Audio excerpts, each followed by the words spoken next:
Avec Jove, les calculs d'écartement et de contrainte, c'est facile. Lorsqu'une distribution a été chargée, un simple clic sur ce bouton permet de faire tous les calculs d'écartement conformément aux normes de l'IEC pour savoir s'ils sont suffisants.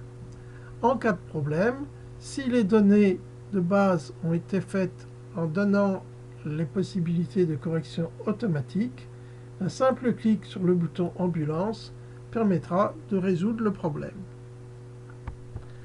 De même pour les calculs de contrainte, un simple clic sur ce bouton permettra de lancer tous les calculs de contrainte pour toutes les conditions climatiques précisées en début de dossier.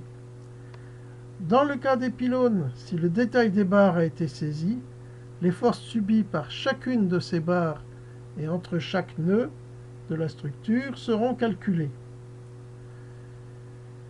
Chaque résultat est comparé à la valeur admissible en tenant compte du coefficient de sécurité exigé.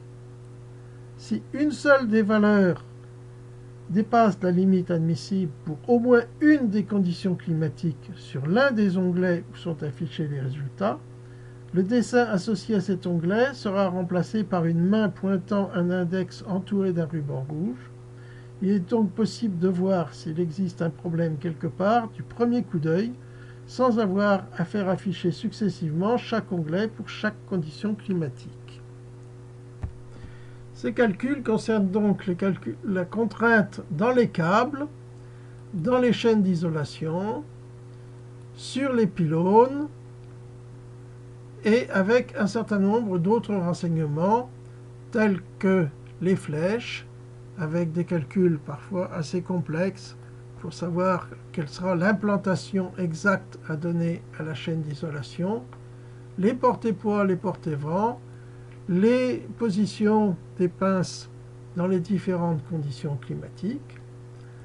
Et pour les pylônes, on a effectivement le détail du calcul des contraintes dans chacune des barres du pylône. On peut, en cas de problème, comme on voit ici, sur le balancement, cliquer juste sur ce bouton pour avoir le calcul du contrepoids qui sera nécessaire pour résoudre le problème.